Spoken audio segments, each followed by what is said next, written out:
네, 안녕하세요. 살림 강의를 하고 있는 권현준입니다.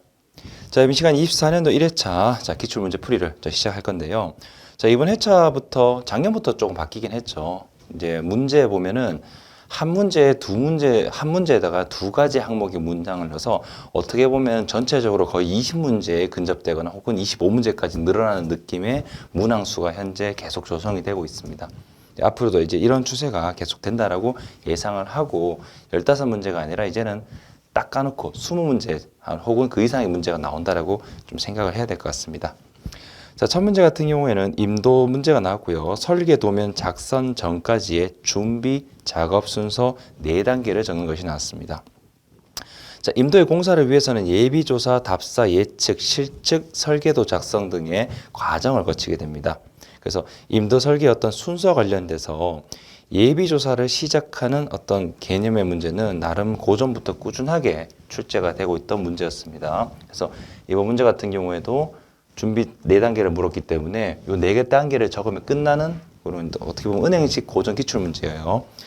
그런데 이제 예상해 볼 수 있는 거는 이런 문제 유형도 있지만은 실질적으로 관련 설명을 요청하는 문제도 나왔던 적이 있기 때문에 이것만 공부해서 되는 게 아니라 관련 내용까지 여러분이 인지를 꼭 하고 가셔야 되기 때문에 정리를 꼭 한번 해두시기 바랍니다.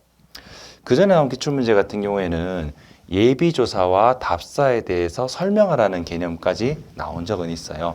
그리고 이번 문제처럼 순서 단계 4단계 적는 문제 이렇게 두 가지 유형이 지금까지 기출에 이미 나온 바가 있습니다. 그래서 꼭 보고 가야 되는데 아직까지 예측 실측까지는 뭐 그렇게까지 언급된 적은 없어요. 그래도 충분히 가능성이 있으니까 이 4가지에 대한 정리는 한 번 더 해두는 게 좋겠습니다.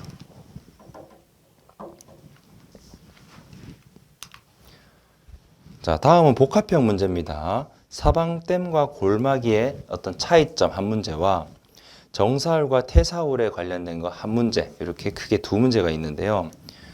골마기랑 사방댐은 뭐 이미 예전에도 기출문제로서 차이를 적는 문제 나왔었고요.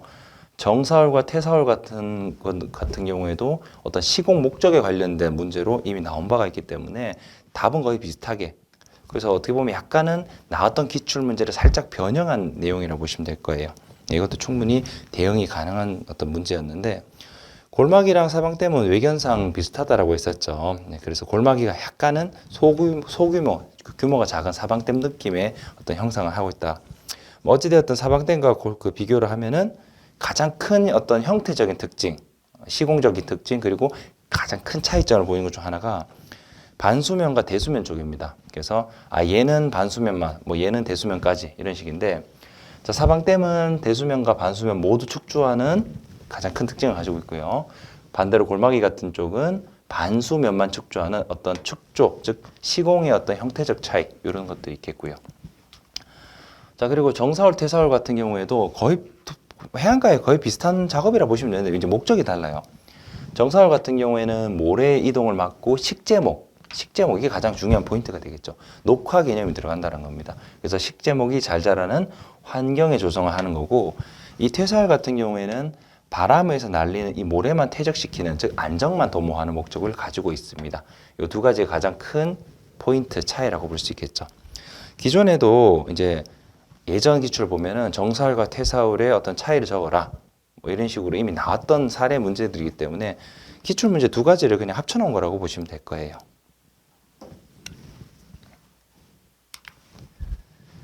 자, 다음 문제 같은 경우에는 기사분들 같은 경우에는 신규 느낌이 있겠지만은 이 문제는 이미 산업기사에 한번 나왔던 문제입니다.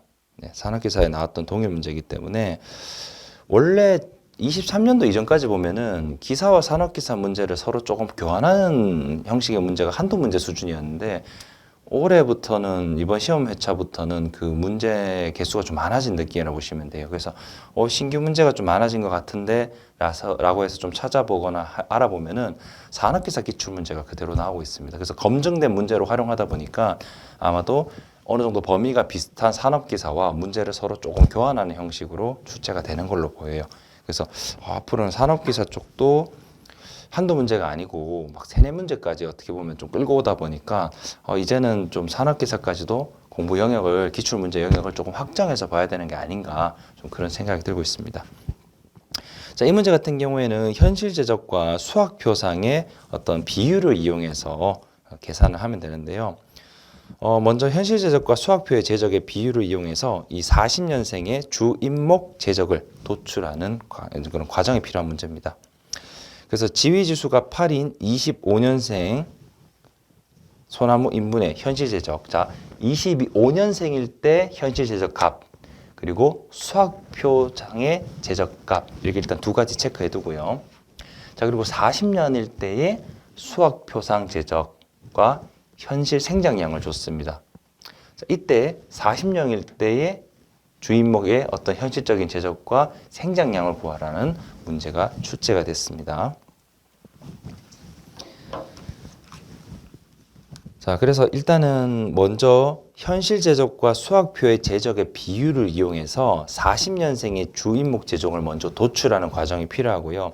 그리고 나서 그 값을 이용해서 수학표의 어떤 생장량과 뭐 제적이라든지 아까 구한 40년생의 주인목 제적 이런 것들을 이용해서 최종적으로 40년생의 현실 생장량까지 도출을 하게 됩니다.